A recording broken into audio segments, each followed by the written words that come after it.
بسم اللہ الرحمن الرحیم۔ مجھ سے بہت زیادہ سوال یہ کیا جاتا ہے کہ آپ حکومت پر اتنی سخت تنقید کرتے ہیں، سیاسی جماعتوں کو ادھیڑ کے رکھ دیتے ہیں، لیکن کبھی آپ پاک فوج کے خلاف بات نہیں کرتے۔ پاک فوج میں بہت خرابیاں ہیں، وہ لوگ غلطیاں بھی کرتے ہیں، ان کی پالیسی سے ملک کو نقصان بھی پہنچ جاتا ہے، لیکن آپ کبھی پاک فوج پر تنقید نہیں کرتے۔ آپ ہمیشہ پاک فوج کی عزت بچاتے ہیں، ISI کی عزت بچاتے ہیں، اور کسی کو اجازت نہیں دیتے کہ پاک فوج کے خلاف بات کرے۔ ایسا کیوں ہے؟ آج ہم اس بات کا جواب آپ کو دیں گے۔ مجھے یہ بتاؤ، کیا پاکستان میں کوئی خرابیاں نہیں ہیں؟ پورے پاکستان میں ظلم ہے، ستم ہے، کفر کا نظام رائج ہے۔ پاکستان میں کسی کو عدل اور انصاف نہیں ملتا۔ یہاں پر وہ جو تکمیل پاکستان کا خواب تھا ہمارا، وہ پورا نہیں ہوا۔ مگر کیا آپ نے کبھی کسی پاکستانی کو دیکھا ہے کہ پاکستان کو گالیاں دے؟ ہم کبھی پاکستان کو گالی نہیں دیتے۔ ہم کبھی کسی کو اجازت نہیں دیتے کہ پاکستان کا پرچم جلائے یا پاکستان کو گالی دے۔ کیوں؟ اس لیے کہ یہ پاکستان سیدی رسول اللہ کی امانت ہے ہمارے پاس۔ اس لیے کہ یہ پاکستان 50 لاکھ شہداء کی امانت ہے ہمارے پاس۔ اس لیے کہ ہمارے بڑوں نے قربانیاں دے کر اس پاکستان کو بنایا تھا۔ اگر اس پاکستان کو ہم سنبھال نہیں سکے، اس میں نظام ٹھیک نہیں کر سکے، اس میں شریعت نافذ نہیں کر سکے، اس میں اپنے آباء و اجداد کی خواہشات کے مطابق، قرارداد مقاصد کے مطابق یہاں پر اللہ کا دین نافذ نہیں کر سکے، تو یہ ہمارا قصور ہے، پاکستان کا قصور نہیں ہے۔ بابا اشفاق احمد صاحب فرمایا کرتے تھے کہ وقت کی حکومتوں کو جو مرضی کہو، لیکن پاکستان کو گالی نہیں دینا، ورنہ اللہ کی پکڑ میں آ جاؤ گے۔ اور یہی بات ہم آپ کو پاکستان آرمی کے حوالے سے بتا رہے ہیں۔ پاکستان کے تمام وہ صاحب نظر اولیاء اور فقراء اور بابے جو پاکستان پر نظر رکھتے ہیں، جن کی ذمہ داری ہے پاکستان کے لیے دعا کرنا اور پاکستان کے لیے خوشخبریاں سنانا، وہ سب ایک ہی بات کرتے ہیں کہ یہ پاک فوج سیدی رسول اللہ کی فوج ہے۔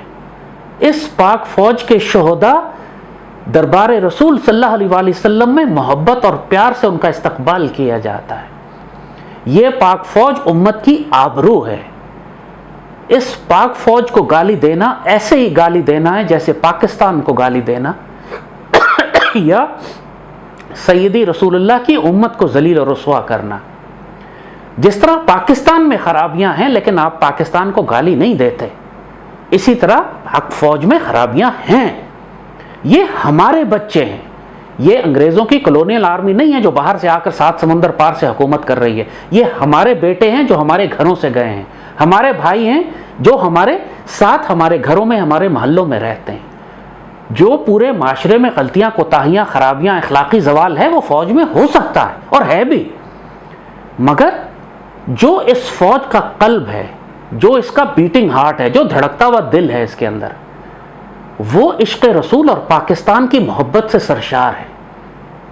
ہمارے نوجوان بچے جس جانثاری کے ساتھ، سرفروشی کے ساتھ پاکستان کے لیے قربانیاں دیتے ہیں اس سبز ہلالی پرچم کی حفاظت میں، وہ ساری ان غلطیوں کوتاہیوں کا کفارہ ادا کر دیتا ہے کہ جو اس فوج نے غلطیاں کوتاہیاں اگر کی بھی ہیں اور کر بھی رہی ہے۔ تو ایک بات یاد رکھو کہ سیدی رسول اللہ صلی اللہ علیہ وآلہ وسلم نے جب بشارت عطا فرمائی تھی کہ لتفتحن القسطنطنیہ فنعم الامیر امیرھا ونعم الجیش ذالک الجیش، قسطنطنیہ لازماً فتح ہو جائے گا، اور کیا جنتی امیر ہوگا وہ، اور کیا جنتی فوج ہوگی وہ۔ ظاہر ہے کہ ایک فوج میں ہر طرح کے لوگ ہوتے ہیں، جیسے آج آپ بات کرتے ہیں پاک فوج کے حوالے سے، لیکن جب مشن اتنا بڑا ہو، ڈیوٹی اتنی بڑی ہو کہ آپ کو قسطنطنیہ فتح کرنے کا کام دیا گیا ہے، اور آپ قسطنطنیہ فتح کرتے ہیں، تو اللہ تعالیٰ نے اس پوری فوج کو جنت کی بشارت دے دی، اس کی غلطیاں اور کوتاہیاں معاف فرما دی۔ اور یہی بشارت اللہ نے، سیدی رسول اللہ نے پاک فوج کے حوالے سے دی ہے۔ غزوہ ہند جو فوج لڑے گی، پاک فوج غزوہ ہند کی فوج ہے۔ آپ کھٹیا اعتراضات اس پر کرتے ہیں کہ اس کی پالیسیز غلط ہیں، تو اس نے DHA بنا لیا، تو اس کے اندر کرپشن آ گئی، تو یہ لینڈ مافیاز ہو گئے۔ یہ فحش گالیاں تم اس پاک فوج کو دیتے ہو، لیکن تمہیں اندازہ ہے کہ اگر یہ پاک فوج اس پاکستان سے ایک دن کے لیے نکال لی جائے پھر تمہارا کیا بنے گا؟ اگر یہ پاک فوج کے ہمارے نوجوان افسر اور جوان اگر یہ چھٹی چلے جائیں یا ہڑتال کر دیں، پھر تمہارا کیا بنے گا؟ آج تک تم نے سنا ہے کہ پاک فوج نے ہڑتال کی ہو؟ آج تک تم نے کبھی سنا ہے کہ پاک فوج نے کہا کہ ہم کسی آپریشن میں نہیں جائیں گے؟ پوری دنیا میں سب سے زیادہ کیجویلٹی ریٹ ہمارے ینگ آفسرز کا ہے۔ پوری دنیا میں کوئی فوج اتنے ینگ افسر شہادتیں نہیں دیتی جتنی پاک فوج دیتی ہے۔ کیا مطلب ہے اس کا؟ کہ یہ ہمارے بچے آگے بڑھ کر جاتے ہیں پاکستان کے دفاع میں، سوسائڈ مشنز ہوتے ہیں، اپنے آپ کو فدا کر دیتے ہیں جا کے۔ یہ غزوہ ہند کی فوج ہے۔ اللہ نے خوارج کے خلاف بھی اسی فوج کو تیار کیا تھا، اور ہم نے پچھلے 10-15 سال میں جو خوارج کے خلاف جنگ کی، ہمارے وہ شہداء سیدی رسول اللہ کی حدیث شریف کے مطابق افضل الشہداء ہیں۔ وہ جنتی کہا گیا ہے ان شہداء کو کہ جو خوارج کے خلاف، ان جہنم کے کتوں کے خلاف لڑتے ہوئے شہید ہو۔ اور غزوہ ہند کے شہداء تو افضل الشہداء کہلاتے ہیں، ان کا مقام تو بدر کے شہداء کے برابر ہے۔ جو کچھ ہندوستان کے ساتھ، جب سے ہندوستان بنا ہے 1947 سے لے کر جو ہمارے تصادم بھارت کے ساتھ ہو رہے ہیں، مشرکوں کے ساتھ ہو رہے ہیں، یہ غزوہ ہند کی جنگیں ہیں۔ اور اب جو آخری جنگ ہے غزوہ ہند کی، وہ بھی آنے والی ہے۔ تم آج اس فوج کا مذاق اڑاتے ہو، کل تم دیکھو گے کہ اسی فوج کے ہزاروں لاکھوں نوجوان افسر اور جوان شہید ہوں گے، یہ جانیں قربان کریں گے اپنی، یہ سرفروشی سے لڑیں گے بھارت کے خلاف۔ چاہے ریاست کی جو غلطیاں کوتاہیاں ہوں، چاہے آج فوج کی پالیسی کی کوئی غلطیاں ہوں، یہ پھر اپنے خون سے اس کا کفارہ بھی دیں گے۔ اس وقت کوئی لڑنے سے انکار نہیں کرے گا کہ ہمیں ڈی ایچ اے کے پلاٹ چاہیے یا گھر چاہیے یا تنخواہ ملتی ہے۔ یہ کمینی باتیں جو تم لوگ کرتے ہو کہ تنخواہ تو ملتی ہے اس لیے لڑتے ہیں، یہ ایسی باتیں نہ کرو۔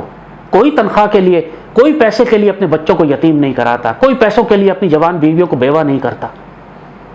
اس پاک فوج کو گالی دینا پاکستان کو گالی دینا ہے، اس پاک فوج کو گالی دینا سیدی رسول اللہ کی امت سے خیانت کرنا ہے۔ اپنے آپ کو اتنا ناپاک اور رسوا نہ کر لو کہ اپنے سیاسی اختلافات میں، اپنے فوج کی پالیسی کے چند ایک اختلافات کی وجہ سے تم اس پوری فوج کو گالیاں دینا شروع کر دو جس پر سیدی رسول اللہ کی نگاہ ہے۔ تمام بابے ہمارے یہ بات بتاتے ہیں کہ 65 کی لڑائی ہوئی تو لوگوں نے زیارت کی، دیکھا سیدی رسول اللہ کو خواب میں کہ آپ اصحاب بدر کے ساتھ پاکستان کے دفاع کے لیے تشریف لا رہے ہیں۔ تمام بابوں نے بتایا کہ اللہ نے ملائکہ نازل فرمائے پاکستان کے دفاع کے لیے، جو اس پاک فوج کے ساتھ مل کر اسی طرح لڑے جس طرح صحابہ کرام کے ساتھ ملائکہ لڑے تھے بدر میں اور بعد کی جنگوں میں۔ اس پاکستان کی روحانی طور پر حفاظت کی جاتی ہے، اس پاکستان پر سایہ خدائے ذوالجلال ہے، سیدی رسول اللہ کا سایہ ہے۔ ایک مشہور واقعہ ہے کہ میجر عباسی 1965 کی وار میں شہید ہوئے تھے، میرے والد بھی توپ خانے کے افسر تھے، ان کے ساتھ کے افسر تھے، وہ آرمر کور کے افسر تھے۔ جب وہ شہید ہوئے تو ان کی شہادت کے کچھ عرصے کے بعد ان کے والد عمرے پر مدینہ تشریف لے گئے۔ مسجد نبوی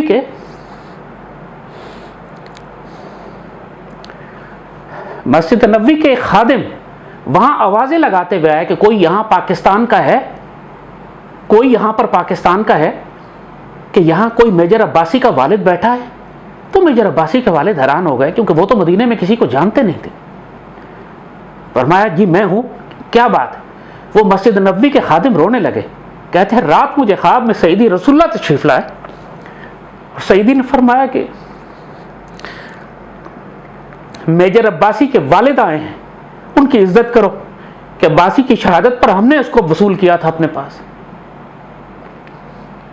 میرے والد نے اتنے واقعات سنائے ہیں مجھے جنگوں میں، جس طرح اللہ کی تائید و نصرت اور مدد حاصل ہوتی ہے۔ یہی پاک فوج تھی نا جس کو تم آج گالیاں دیتے ہو، یہی کرپشن تھی اس کی، یہی ڈی ایچ اے تھے اس کے، یہی سارے اس کے اوپر اعتراضات تم کرتے ہو کہ مارشل لاء لگا کے ملک خراب کر دیا انہوں نے۔ یہ بہت چھوٹی اور گھٹیا باتیں ہیں۔ جہاں پر پاک سرزمین کے دفاع کی بات آتی ہے، وہاں پر اس پاک فوج نے جو قربانیاں دی ہیں، جو شہادتیں دی اپنے بچوں کی، تمہاری 7 نسلوں کا کفارہ دے چکے ہیں۔ یہ ان کی غلطیاں کوتاہیاں درگزر کرو، ان پر اس طرح فحش تہمتیں نہ لگاؤ، یا اگر غلطی کرتے بھی ہیں تو درگزر کرو، یہ اپنے خون سے اس کا کفارہ ادا کر دیں گے تمہارے لیے، تم جیسے احسان فراموشوں اور محسن کشوں کے لیے جو کبھی اپنے محسنوں کا احسان نہیں مانتے۔ غزوہ ہند آنے والا ہے، پوری قوم آزمائی جائے گی۔ تم جو گالیاں آج پاک فوج کو دے رہے ہو، دیکھ لینا اس وقت کیا ہوگا۔ یہی بچے سرفروشی سے، جانثاری سے اس پاک سرزمین کا دفاع کریں گے، تمہارا دفاع کریں گے، تم جیسے محسن کشوں کا جو ہر وقت اس فوج کو گالیاں بکتے رہتے ہو۔ اللہ ہمیں سعادت نصیب کرے کہ ہم پاک فوج کے ساتھ غزوہ ہند میں شامل ہوں۔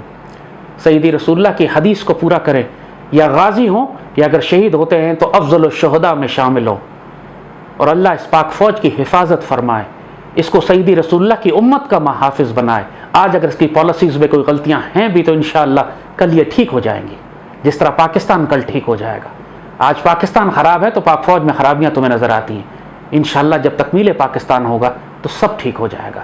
نہ پاکستان کو گالی دو نہ پاک فوج کو، یہی تمہاری پناہ گاہیں ہیں، یہی تمہاری حفاظت کے لیے اللہ نے تحفے دیے ہیں۔ اپنے ساتھ ظلم نہ کرنا۔ اللہ پاکستان کا، پاک فوج کا، سیدی رسول اللہ کی امت کا محافظ ہو، آمین۔